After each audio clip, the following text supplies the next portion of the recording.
اشاعت القراءت YouTube channel کو subscribe کریں اور بیل آئیکن کے بٹن کو کلک کر لیں، دور ہو جائے گی۔ چلیے خیر، آج صفات عارضہ کا تھوڑا سا بیان شروع کر لیتے ہیں، اس کو پڑھ لیتے ہیں کہ صفات عارضہ کیا چیز ہے۔ صفات عارضہ، چلیے اب کتاب کے اندر پڑھتے ہیں سبق اور صفات عارضہ کو سمجھتے ہیں۔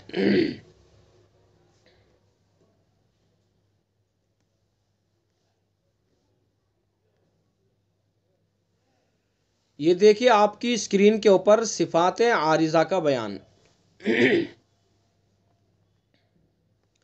صفات عارضہ کا بیان، صفات لازمہ اور صفات عارضہ میں فرق، یہ فرق یہاں سمجھ لیں۔ ویسے سرسری طور پر تو آپ سمجھ چکے ہیں، لیکن اور اچھی طرح سے سمجھ لیجئے صفات لازمہ اور صفات عارضہ میں فرق۔ نمبر 1، صفات لازمہ میں غلطی کرنا لحن جلی ہے اور صفات عارضہ میں غلطی کرنا لحن خفی ہے۔ لحن کا بیان آپ نے سب سے پہلے پڑھا ہے، کتاب کا جو آغاز ہوا مقدمات کے بعد وہ لحن کا بیان شروع ہوا تھا، لحن جلی لحن خفی۔ وہاں تفصیل سے آپ پڑھ چکے ہیں کہ لحن جلی کس کو کہتے ہیں، لحن خفی کس کو کہتے ہیں، اور لحن جلی لحن خفی دونوں کا حکم بھی آپ وہاں پڑھ چکے ہیں۔ لحن جلی کا حکم ہے کہ لحن جلی میں قرآن پاک پڑھنا اور سننا دونوں حرام ہے، یہ آپ نے پڑھ لیا وہاں۔ اور لحن خفی کا حکم ہے کہ لحن خفی میں قرآن پاک پڑھنا اور سننا دونوں مکروہ ہے، یعنی قرآن پاک پڑھنا بھی اور جو قرآن پاک پڑھ رہا ہے اور اس کو جو سننا ہے اس طرح سے، تو سننا بھی اور پڑھنا بھی دونوں مکروہ ہے۔ لحن جلی میں حرام اور لحن خفی میں مکروہ، ٹھیک ہے۔ تو لحن جلی یہ بڑی غلطی ہوتی ہے، لحن خفی یہ اس سے کم درجے کی غلطی ہوتی ہے۔ بہرحال یہ تو بیان آپ نے شروع میں پڑھا ہے، لیکن پھر بھی اب جب آپ یہاں سے جائیں کلاس ختم ہو تو اس کے اوپر سرسری نظر ڈال لیں، اس کو اچھی طرح سے پھر اس کے اندر نظر ثانی کر لیں۔ تو پہلا فرق ہے صفات لازمہ اور عارضہ میں کہ صفات لازمہ میں غلطی کرنا لحن جلی ہے، بڑی غلطی، اور صفات عارضہ میں غلطی کرنا لحن خفی ہے، ٹھیک ہے۔ صفات لازمہ میں غلطی کرنا لحن جلی کیوں ہے؟ آپ دیکھیے وہاں اس کی 4 صورتیں پڑھ چکے ہیں لحن کے بیان میں، چونکہ اور ابھی بھی آپ نے پڑھا ہے کہ صفات لازمہ وہ صفات ہیں جو حرف میں ہر حال میں پائی جائے، یعنی اگر وہ صفت اس کے اندر نہیں پائی جائے گی تو وہ حرف ہی بدل جائے گا، ٹھیک ہے۔ صفات لازمہ کے نہ پائے جانے کی وجہ سے صفات لازمہ کا مقام اس حرف کو نہ دینے کی وجہ سے حرف بدل جائے گا، اور جب حرف بدل جائے گا تو ظاہر سی بات ہے کہ حرف جب بدلے گا اس حرف کی وجہ سے جو اس آیت کے اس لفظ کے جو معنی تھے وہ معنی بھی بدلیں گے۔ تو اس وجہ سے صفات لازمہ میں غلطی کرنا لحن جلی ہے، اور لحن جلی میں قرآن پاک پڑھنا اور سننا دونوں حرام ہے، اور صفات عارضہ میں غلطی کرنا لحن خفی ہے، یہ چھوٹی غلطی ہے۔ اس میں لحن خفی اس لیے ہے صفات عارضہ میں کہ صفات عارضہ، پہلی بات تو یہ کہ صفات عارضہ سب حرفوں میں نہیں پائی جاتی ہے، اور سب حرفوں میں بھی ہر حالت میں نہیں پائی جاتی ہے، بلکہ بعض حالات میں پائی جاتی ہے بعض میں نہیں، وہ آگے اس کا بیان آ رہا ہے۔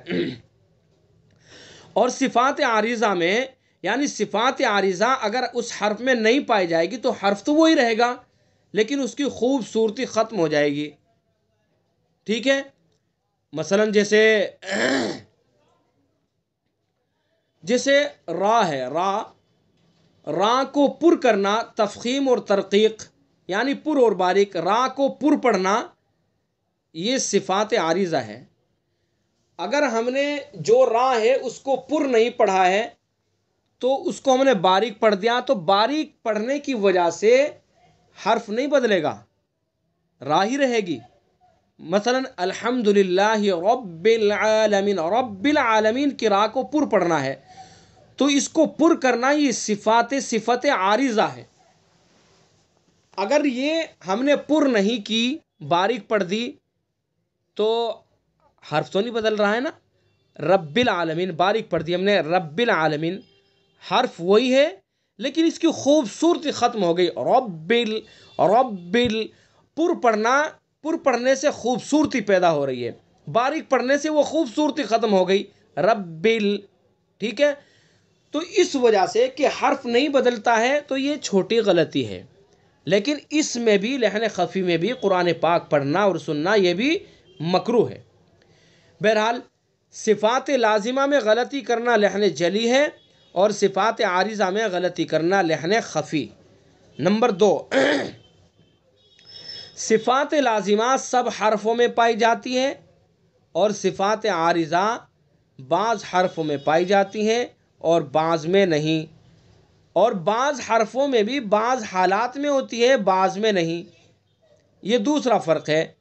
بس اتنا یاد رکھنا ہے ہمیں کہ صفات لازمہ سب حرفوں میں پائی جاتی ہے. آپ نے جب متضادہ کا بیان شروع ہوا تو اس وقت بھی آپ نے پڑھا ہے کہ صفات لازمہ سے کوئی حرف خالی نہیں ہے، صفات لازمہ سب حرفوں کے اندر پائی جاتی ہے. اور یہیں اس کو بھی ریپیٹ کیا گیا ہے کہ صفات لازمہ سب حرفوں میں پائی جاتی ہے اور صفات عارضہ بعض حرفوں میں پائی جاتی ہیں، بعض میں نہیں، اور بعض حرفوں میں بھی بعض حالات میں ہوتی ہے اور بعض میں نہیں. وہی جیسے ابھی بتایا میں نے کہ را کو یہ را کو پر پڑھنا، باریک پڑھنا، یعنی را کو پر پڑھا جائے گا یا باریک پڑھا جائے گا، یہ نہیں کہ ہر حال میں را کو پوری پڑھا جائے گا، بلکہ اس کا جو قاعدہ ہے، قاعدہ اگر پایا جائے گا را کے پر ہونے کا تو را کو پر پڑھا جائے گا، اور اگر نہیں ہوگا تو نہیں پر پڑھا جائے گا، باریک پڑھا جائے گا. اور اسی طرح سے مثلا اللہ کا لام ہے، اللہ کا لام یہ نہیں ہے کہ ہر حال میں اللہ کے لام کو پوری پڑھنا ہے، بلکہ اس کا قاعدہ ہے، آپ نے پڑھا ہے کہ اللہ کے لام سے پہلے زبر ہوگا، پیش ہوگا تو پر پڑھیں گے، اور زیر ہو گیا تو باریک پڑھیں گے. یہ نہیں ہے کہ زبر ہو، زیر ہو، پیش ہو، ہر حال میں اللہ کے لام کو پوری پڑھیں گے.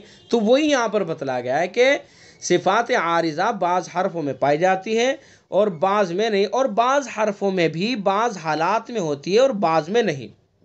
نمبر 3، صفات لازمہ کے پائے جانے کے لیے کسی سبب کی ضرورت نہیں.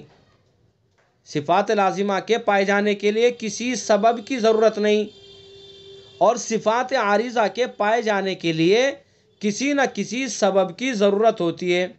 جیسے ابھی میں نے بتایا آپ کو کہ را کو پر پڑھیں گے تو را کو پر پڑھنے کے لیے سبب کیا ہونا چاہیے، وہ قاعدہ آپ نے پڑھا ہے کہ را زبر یا پیش ہوگا تو را کو پر پڑھیں گے.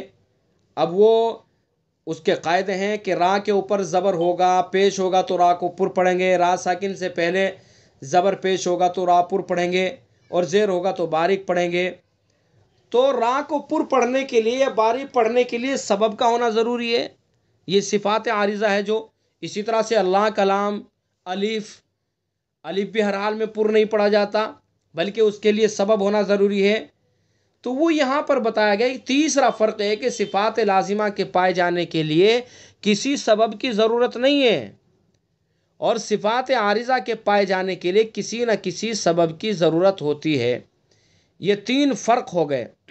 ٹھیک ہے، تو پھر سے سمجھ لیں آسان لفظوں میں، موٹے موٹی طریقے سے، کہ صفات لازمہ میں غلطی کرنا لحن جلی اور صفات عارضہ میں غلطی کرنا لحن خفی، یہ پہلا فرق ہے. اور صفات لازمہ سب حرفوں میں پائی جاتی ہے اور صفات عارضہ بعض حرفوں میں پائی جاتی ہے اور بعض میں نہیں، اور بعض حرفوں میں بھی بعض حالات میں ہوتی ہے، بعض میں نہیں. یہ دوسرا فرق. تیسرا فرق، صفات لازمہ کے پائے جانے کے لیے کسی سبب کی ضرورت نہیں اور صفات عارضہ کے پائے جانے کے لیے کسی نہ کسی سبب کی ضرورت ہوتی ہے. ٹھیک ہے. تفخیم اور ترقیق. آگے پہلے ٹائم دیکھ لوں میں کتنا ٹائم باقی ہے. ویسے ٹائم ہو چکا ہے، 10 بج چکے ہیں. اس کو بس اگلی ہی کلاس کے اندر اس کو شروع کریں گے.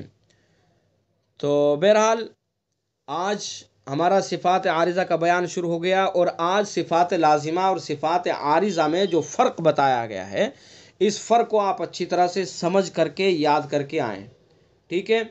اور جس طرح سے تقسیم میں نے آپ کو بتائی شروع سے، اس طرح سے موٹے موٹے طریقے سے ان کو یاد کر لیں کہ صفات متضادہ کا کیا کام ہے، اور متضادہ کون سی ہیں، غیر متضادہ کون سی ہیں، اور صفات ممیزہ کا کیا کام ہے، مشترکہ کا کیا کام ہے۔ تو یہ سب ہم اچھی یاد کر لیں، اس طرح سے یہ چیزیں یاد رہیں گی تو انشاءاللہ بہت کچھ فائدہ ہوگا ہمیں، اور جو صفات کا مقصد ہے وہ مقصد حاصل ہوگا، ٹھیک ہے؟ تو بہرحال بس آج کا سبق اتنا ہی ہے۔ تفخیم اور ترقیق جو صفات عارضہ ہے، ان کو انشاءاللہ اگلی کلاس کے اندر پڑھیں گے۔ سبق کا ناغہ ہو جاتا ہے۔ مولانا صاحب جی مولانا صاحب، مجھے نا میرے لائٹ کا یہاں لوڈ شیڈنگ کا مسئلہ چل رہا ہے، تو آپ نا مجھے ہر دفعہ جو نا مجھے پیج سینڈ کر دیا کریں، میں کوشش کروں گی۔ ویسے مجھے سمجھنے سے سمجھ آتا ہے، پڑھنے سے زیادہ سمجھ نہیں آتا۔ جی جی جی کوئی بات نہیں، تو سمجھ میں تو آ رہا ہے نا، کچھ نہ کچھ تو سمجھ میں آ رہا ہے آپ کو؟ سننے سے سمجھ میں آتا ہے، جو آپ سمجھاتے ہیں نا وہ سمجھ میں آتا ہے، پڑھنے سے اتنا سمجھ میں نہیں آتا، لیکن وہ لوڈ شیڈنگ چل رہی ہے، میرا لیسن آدھے سے زیادہ نکل جاتا ہے۔ چلیے کوئی بات نہیں، آپ اسی طرح سے پابندی کے ساتھ سبق سنتے رہیں، انشاءاللہ بہت کچھ سمجھ میں آ جائے گا، ٹھیک ہے؟ اور میں پیج سینڈ کر دوں گا۔ تو میں یہ کہہ رہا تھا کہ میں مجھے دکھ بڑا ہوتا ہے۔ کلاس جو ہے بہت مجبور میں کلاس مس کرتا ہوں۔ ابھی پچھلی جو کلاس ویڈنسڈے کو جو کلاس نہیں ہوئی تھی، اس کے اندر ایک مجبوری یہ تھی کہ میرے والد صاحب ہاسپٹل میں ایڈمٹ تھے، میں بھی ہاسپٹل میں تھا، تو اس وجہ سے کلاس نہیں لے سکا۔ تو کلاس جو مس ہوتی ہے وہ کسی مجبوری کی وجہ سے ہوتی ہے، ورنہ میں کوشش یہ کرتا ہوں، چونکہ آپ لوگوں کی دلچسپی میں دیکھتا ہوں، تو اس دلچسپی کی وجہ سے مجھے خود یہ اچھا نہیں لگتا ہے کہ میں کلاس کو مس کروں۔